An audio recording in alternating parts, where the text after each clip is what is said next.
बिहार का शिक्षा व्यवस्था का रीढ़ का हड्डी अगर 10वां क्लास से नीचे देखा जाए तो ग्रामीण इलाकों में 100 रुपया 200 रुपया फीस लेके जो प्राइवेट स्कूल चल रहा है वो है, और 10वां क्लास से ऊपर देखा जाए तो सच में वित्त रहित कॉलेज जो है वो है।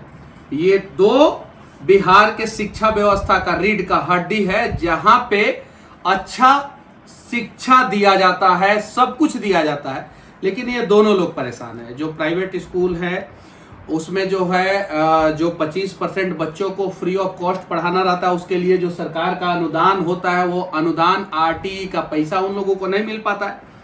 और जो वित्त रहित कॉलेज है उसमें जो टीचर पिछले 30 साल से 35 साल से 40 साल से संघर्ष कर रहे हैं कि उन्हें जो है नियमित किया जाएगा, जिन लोगों ने अनेकों लोगों को जो है शिक्षा दिया है, उन लोगों को आज तक न्याय नहीं मिल रहा है। जेपी सेनानी है और पूर्वी और पश्चिमी चंपारण में लगभग सभी लोग इनको जानता है। साथ ही साथ वित्त रहित के जो है ये यूनियन के जो है एक नेता भी हैं, अध्यक्ष भी हैं, हम लोगों के गार्जियन भी हैं। अब हम लोग इनसे जानने का प्रयास करेंगे कि आखिर समस्याएं क्या है, और बस कोशिश अगर सब लोगों ने किया तो मैं दावे के साथ कहता हूं कि 25 से 30 हजार ऐसे परिवार हैं जिन्हें इंसाफ मिल सकता है। कब से आप लोग वित्त रहित के लिए लड़ाई लड़ रहे हैं? 1985 से। 85 से। अच्छा, सफलता मिला कि नहीं? आप लोगों का मांग क्या क्या है? हम लोगों का मांग है कि हम लोगों को एग्जॉर्ट कर लिया जाए, वेतनमान दिया जाए। दूसरा क्या मांग है? सरकारीकरण कर दिया जाए। हाँ। मान लिया कि जब सरकार को हम लोग 7 एकड़ जमीन दिए हुए हैं, सभी वित्त रहित कॉलेज 7 एकड़ जमीन दिया, राज्यपाल के नाम से रजिस्ट्री हुआ, सभी जगहों पर पोस्ट, बहुत जगह से एडवर्टाइज पोस्ट पर ही बहाली हुई। उसके बाद से सब लोग कार्यरत हैं, सरकार के नियमानुसार ही लोग फीस लेते हैं, और उसके बाद से मैनेजमेंट उस स्कूल को, कॉलेज को चलाता है। 2009 में मुख्यमंत्री जी या वित्त रहित को वित्त सहित कर दिए, वित्त सहित कर दिए, वह परफॉर्मेंस बेसिस वित्त सहित किए अनुदान, और जितने लड़के पास होते थे फर्स्ट डिवीजन और सेकंड डिवीजन 8,000 7,000 कर पैसा दिया जाता था। लेकिन उसमें भी बाइंडिंग था कि 50 लाख से अधिक जो अधिक होता है उनको पैसा अधिक नहीं मिलेगा, 50 लाख के भीतर ही पैसा मिलेगा एक साल में। एक साल में। और उसको भी नियमित नहीं किया गया। अभी तक वित्त रहितों का 6 साल का अनुदान बाकी है। जब जब चुनाव होता है, जब जब सरकार को जरूरत वोट की होती है, तब तक एक भीख के रूप में कुछ फेंक दिया जाता है विधानसभा में और विधान परिषद में।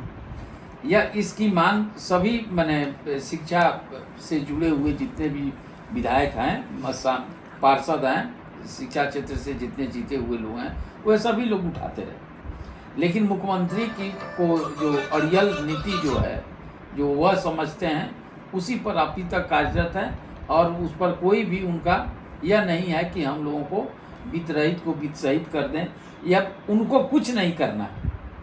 उनको ऑलरेडी घर बना हुआ है, जमीन है, भवन है, सब चीज है, लेकिन एक ना एक अड़ांगा लगाकर वित्त रहितों को परेशान किया जा रहा है।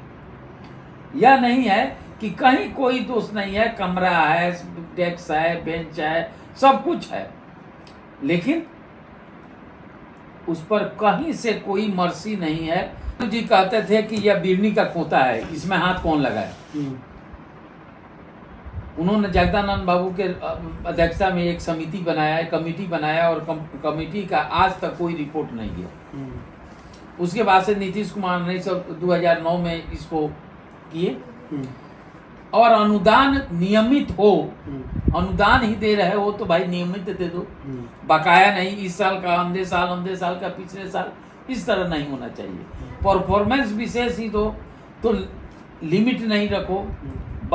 यह नहीं कि 50 लाख अगर किसी का, अगर लड़का पास करता है, अगर 1 करोड़ का उसका बनता है तो उसको 1 करोड़ रुपया दो, अगर जिसको 50 लाख से ऊपर बनता है उसको 50 लाख से ऊपर हो, और सब कुछ करते हुए आज क्या है, आज किसी में भी जिनकी 80 में बहाली हुई, 85 में बहाली हुई, 79 में बहाली हुई, 81 82 में बहाली, वो सभी रिटायर हो गए। यह दुर्भाग्य है बिहार का और शिक्षा व्यवस्था का कि बिना वेतन के सभी लोग रिटायर हो गए, बिना वेतन के। 2008 में जो बहाली हुई है उसी में से कुछ लोग हैं। नीतीश कुमार जी का मंशा है कि यह कॉलेज सब बंद हो जाए, या चरवाहा विद्यालय में तब्दील हो जाए, और प्राइवेट स्कूल और कॉलेज खूब चले, बड़ा प्राइवेट स्कूल कॉलेज खूब चले।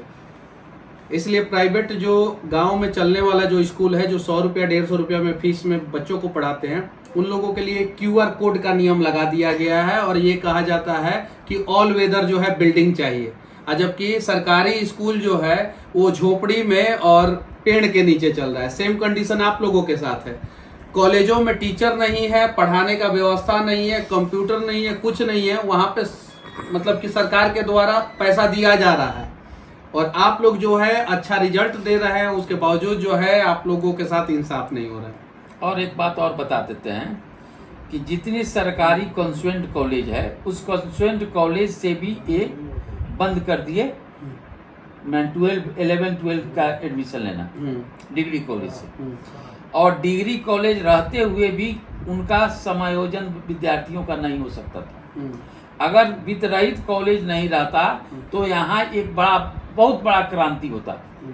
और फिर इधर उन जितने भी वहाँ अध्यक्ष चुने बनाते हैं, जो भी वो आनंद किशोर हो, चाहे क्या कहते हैं कि के पाठक हो, जो भी होता है, एक ना एक चिट्ठी थमा देता है। अब क्या बाइंडिंग कर दिया कि 125 लड़के ही रहेंगे, एक फैकल्टी में 125 लड़के रहेंगे। अब 125 लड़के का अनुदान कितना होगा? अगर 300 लड़के पास करते हैं, 300 लड़के पास करते हैं, 125 का कितना हो जाता है? 375।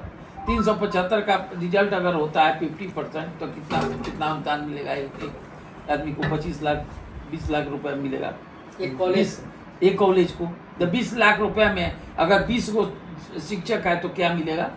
20 को शिक्षक है, नॉन टीचिंग है, चपरासी है, कितना पैसा मिलेगा? और सरकार ये भी बैंड लगा दिया है कि नहीं, आपको हमारे अनुसार ही फीस लेना है। ये भी नहीं है कि फीस हम मनमाना नहीं ले सकते हैं।